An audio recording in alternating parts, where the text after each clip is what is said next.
Dos Reis, capítulo 7, versos 3 a 10.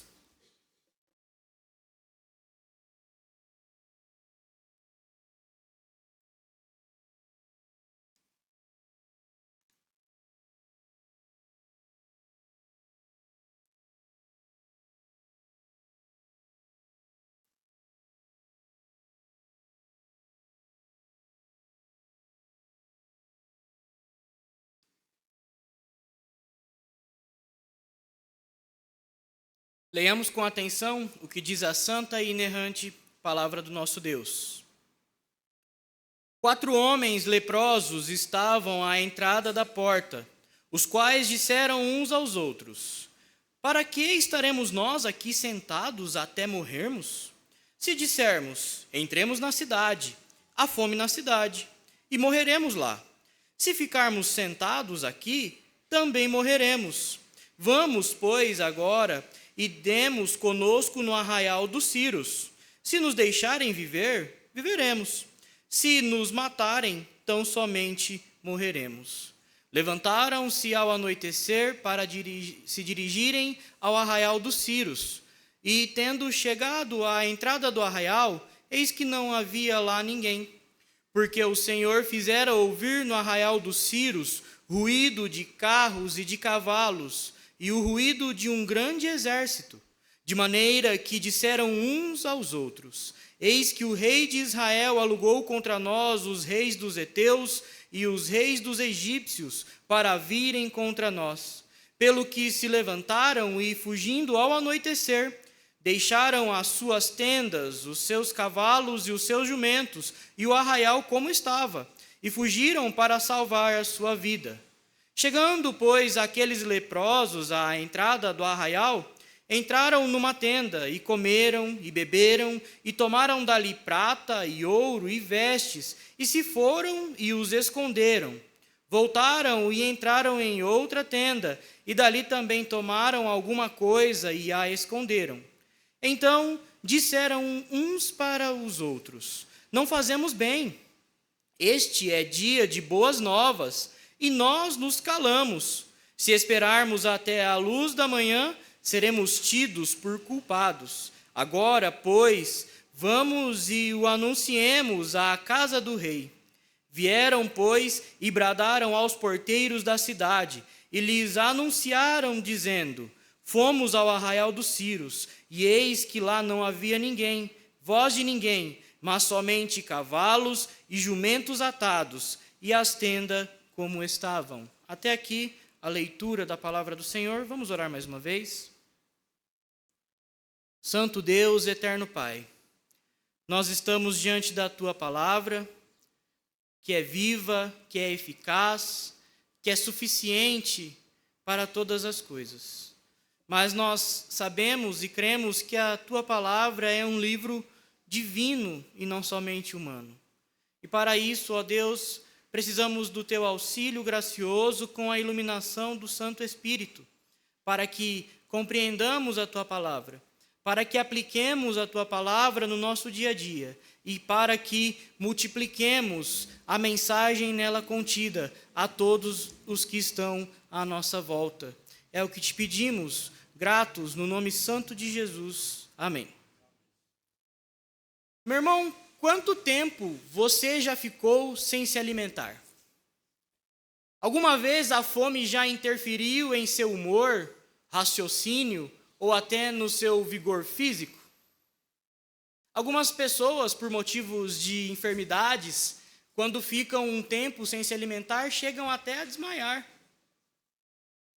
Pessoas que, sem o alimento, por falta de alimento, ainda que em intervalos relativamente pequenos, se sentem modificadas, diferentes, por conta da fome. No contexto da passagem que nós acabamos de ler, o problema da fome era muito mais sério. O exército sírio estava atacando Israel pontualmente em algumas cidades, até que o rei Ciro Ben-Hadad, ele resolve sitiar a capital de Israel, a capital do Reino do Norte, Samaria. Estudiosos dão aproximadamente uma data de 3 anos de duração para este cerco, onde os israelitas, os samaritanos, não conseguiam sair para buscar alimento. Eles estavam ali à míngua, morrendo de fome.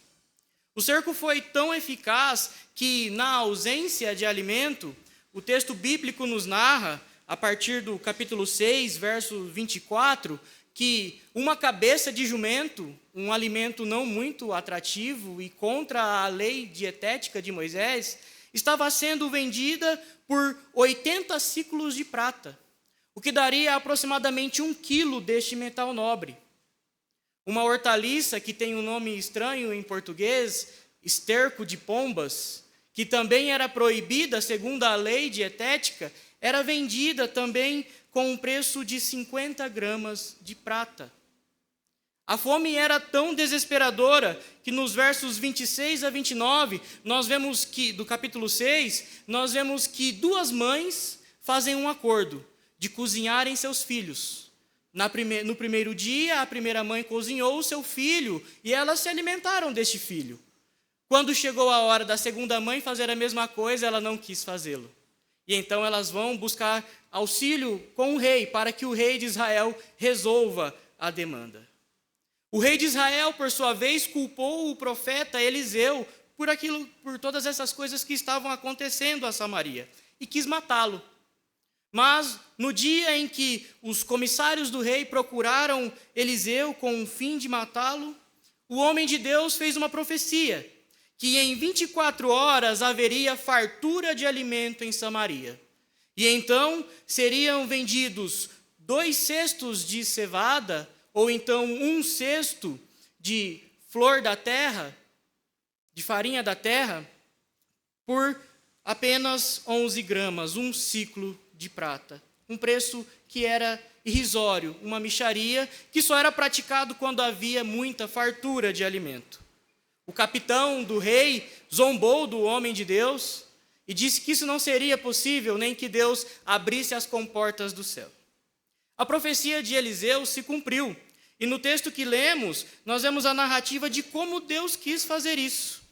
A palavra de Deus nos diz que 4 leprosos foram salvos da fome para depois, posteriormente, anunciarem as boas novas e divulgá-las ao restante da cidade, para que fossem também salvos da fome. Foi este o meio que Deus escolheu para cumprir a palavra que ele deu por meio do profeta. Até os dias de hoje, a fome é um problema sério a ser resolvido. Mas a palavra de Deus nos diz que este não é o principal problema do homem.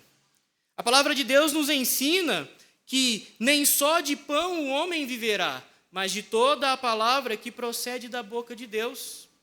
Os leprosos da passagem que nós lemos foram um instrumento de salvação na vida daqueles samaritanos, anunciando as boas novas, como nós lemos. E nós, nos dias de hoje, onde vemos a escassez e a fome das palavras que vêm da boca de Deus e dão a verdadeira vida aos homens, temos também a incumbência de anunciar as boas novas da salvação. Por isso, irmãos, o tema do nosso sermão de hoje é: anuncie as boas novas de salvação. Por que você deve anunciar as boas novas de salvação? Em primeiro lugar, porque Deus lhe deu vida quando você estava morto. Deus lhe deu vida quando você estava morto. Se a situação dos moradores de Samaria era desesperadora, a desses 4 homens leprosos era muito pior. A lei determinava que eles não poderiam viver dentro da cidade, no convívio social. Eles estavam abandonados para o lado de fora. O texto diz que eles estavam ali à entrada da porta de Samaria. Provavelmente com o intuito de mendigar, pedir alguma coisa para comer. Mas tudo isso, de certa maneira, em vão, pois os samaritanos que estavam cercados não tinham alimento nem para eles mesmos. Então não seria possível que eles fizessem isso. Mas ainda assim, a situação dos leprosos era pior. Eles estavam sofrendo da mesma fome que os samaritanos sofriam, mas sem a proteção dos muros da cidade, dos portões da cidade à sua volta. Eles estavam ali à margem da sociedade, abandonados, e quando eles olham para si, perguntando-se se ficariam lá sentados esperando a morte, e em seguida concluíram que não faria diferença morrer ali, dentro da cidade, ou nas mãos do inimigo, eles chegam a essa conclusão, e essa conclusão os encoraja a ir pedir misericórdia no acampamento inimigo. E foi quando eles foram até este acampamento tendo certeza que a morte era questão de tempo. Eles não tinham a morte como uma possibilidade remota. Para eles já estavam praticamente mortos, e quando eles concluem que deveriam ir até o acampamento sírio, eles trataram a morte como algo que simplesmente seria concretizado o que já era certo. Eles morreriam. Quando eles dizem, se nos matarem, morreremos. Nós já estamos praticamente mortos mesmos. Estes leprosos, irmãos, se assemelham a condenados à morte, que passam seus últimos dias de vida em um lugar da prisão determinado para esse tipo de pessoa que vive este tipo de circunstância, o conhecido corredor da morte.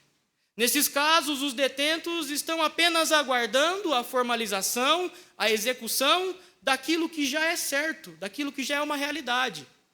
Não sem motivos, estes detentos no corredor da morte são descritos muitas vezes como mortos que ainda respiram. Nós também estávamos nessa mesma situação. Paulo, ao escrever aos Efésios, no capítulo 2, verso 1, ele diz que eles estavam mortos em seus delitos e pecados. E isso se aplica a mim e a você. Nós estávamos mortos em nossos delitos e pecados. Mas a palavra de Deus continua, e no verso 5, ela nos diz que, estando nós mortos em nossos delitos e pecados, Deus nos deu vida juntamente com Cristo e nos salvou pela graça. A narrativa que está diante de nós, ela mostra qual foi o meio que Deus usou para salvar Israel. Mas para isso, estes homens precisavam estar vivos. Então, eles são tirados da morte, recebem a vida, para serem posteriormente utilizados por Deus como instrumentos de salvação. Você recebeu vida e salvação pela graça. Portanto, anuncie as boas novas da salvação. Divulgue essa verdade, de que você estava morto e hoje tem vida. A sua família sabe dessa notícia? Seus colegas de trabalho, de faculdade ou de escola já ouviram isso de você? Seus vizinhos sabem disso? Muitas pessoas lá fora têm algo que não podemos chamar de vida, porque estão separadas de Cristo, não estão em Cristo. Elas não sabem que há um Deus que é capaz de dar jeito àquilo que todos dizem não haver jeito para aquilo, que é a morte. Ele faz isso por meio de Cristo. O mesmo Cristo que nos diz em sua palavra, em João 10:10, eu vim para que tenham vida e a tenham em abundância. Por isso, meu irmão, anuncie as boas novas de salvação. Em primeiro lugar, porque Deus lhe deu vida quando você estava morto. E em segundo lugar, anuncie as boas novas de salvação, porque Deus derrotou seus inimigos milagrosamente. Dos versos 5 a 7, nós vemos que após concluírem que deveriam ir até o acampamento inimigo, os 4 leprosos se levantam e partem. Mas ao chegarem no acampamento inimigo, não havia ninguém, pois Deus fez com que os inimigos ouvissem um grande barulho, como de um grande exército. E aqueles 4 leprosos, arrastando suas sandálias no chão, ou ainda de pés descalços, chegaram a um acampamento vazio. Nós não sabemos de onde veio esse barulho.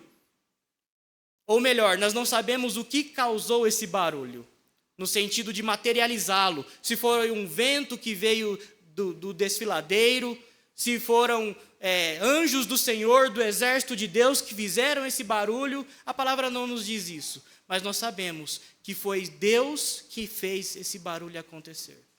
E Deus, de maneira milagrosa, venceu os inimigos, sem que os leprosos precisassem lutar ou clamar por misericórdia. Eles cogitaram que Israel havia contratado exércitos mercenários para derrotá-los e fugiram sem olhar para trás, sem levar nada, nem levar riquezas, nem animais, fugiram a pé. O acampamento, como diz a palavra, foi deixado como estava pelo exército sírio.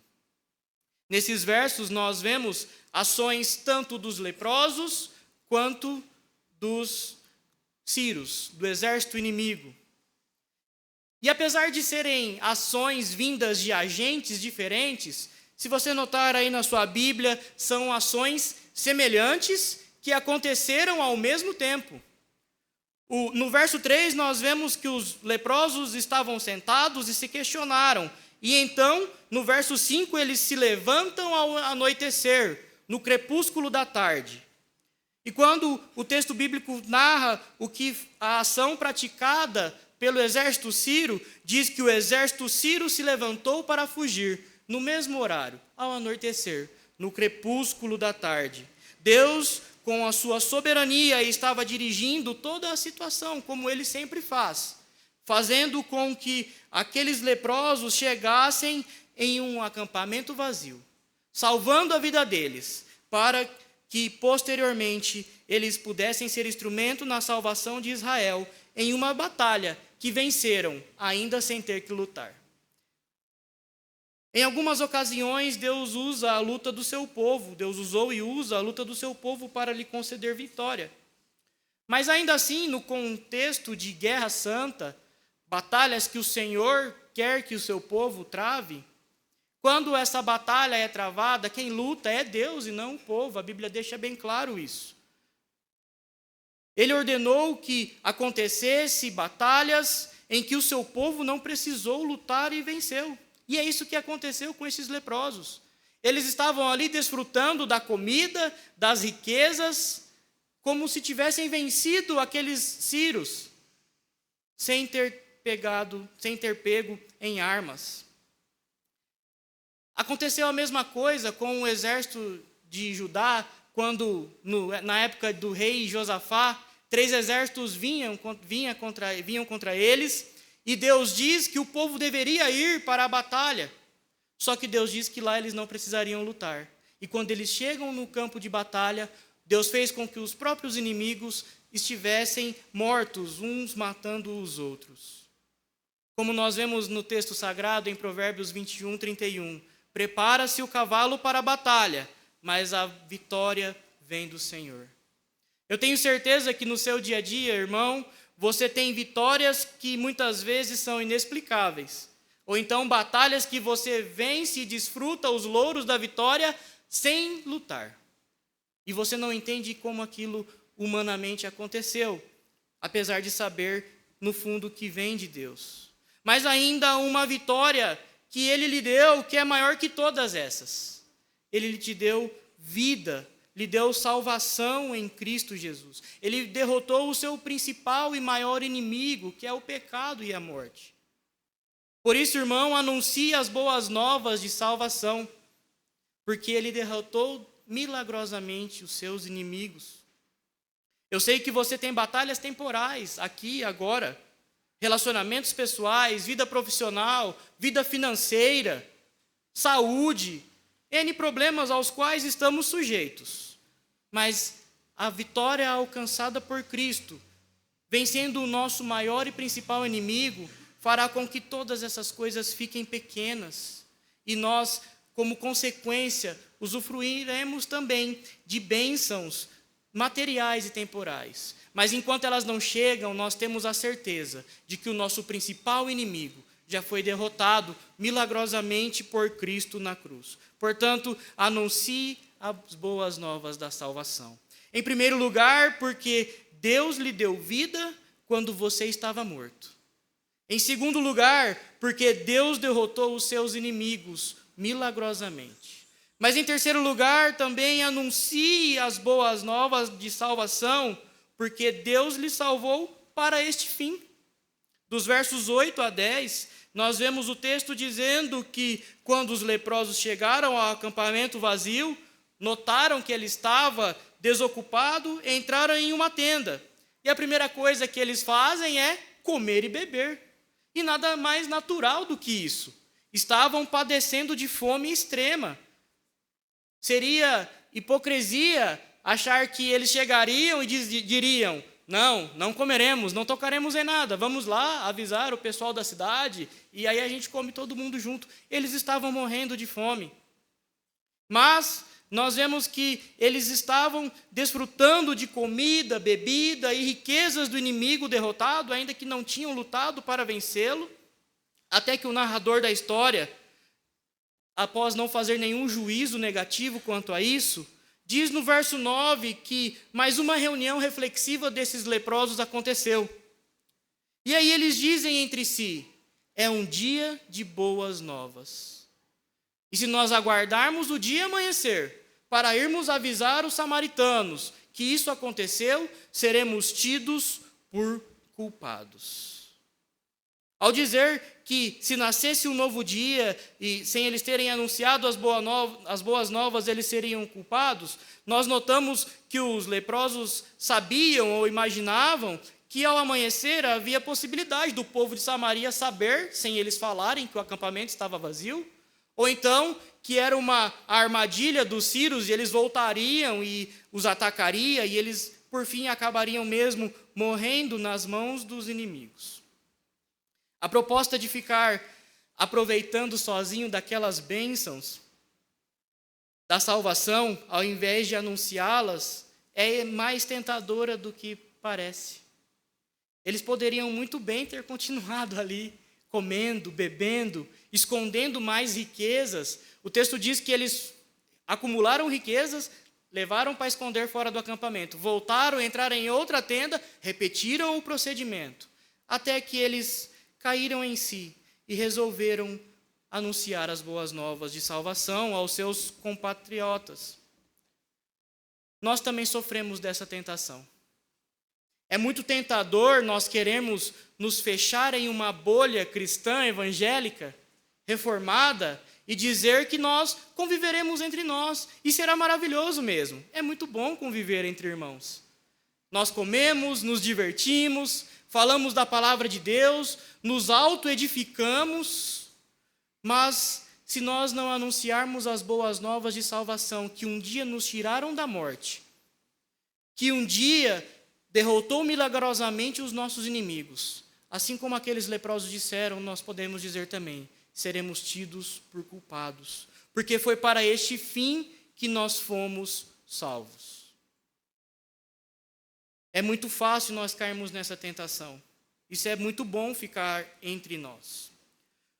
Um homem crente, com uma vida de comunhão com o Senhor, muito próximo do Senhor, certa vez quase caiu nessa tentação. Após viver uma grande experiência espiritual, ele quis se fechar nessa bolha.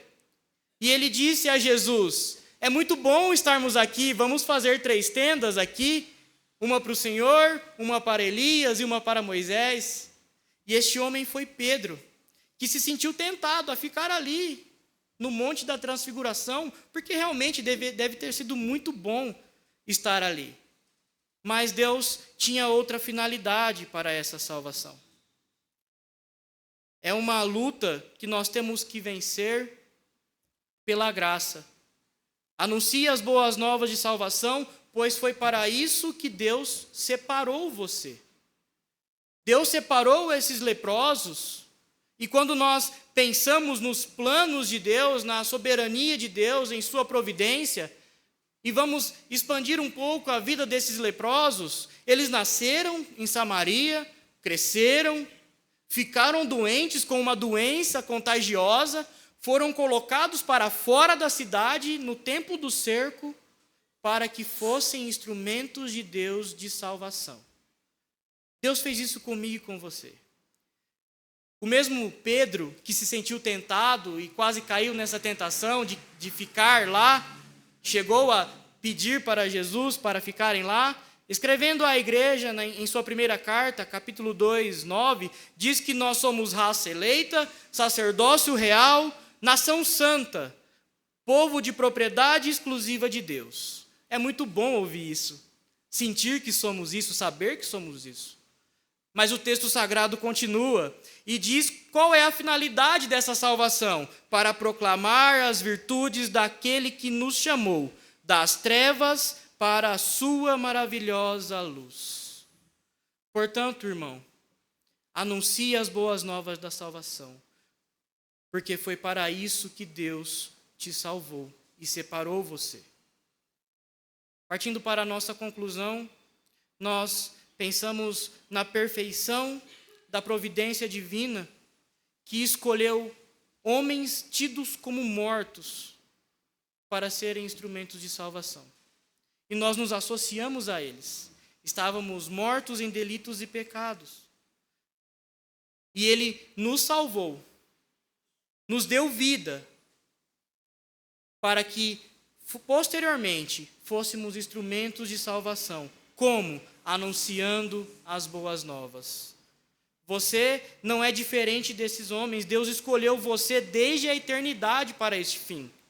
Ele quis te salvar, Ele mantém você vivo, Ele controlou toda a sua história até hoje para ser instrumento dele de salvação na vida daqueles que estão à sua volta.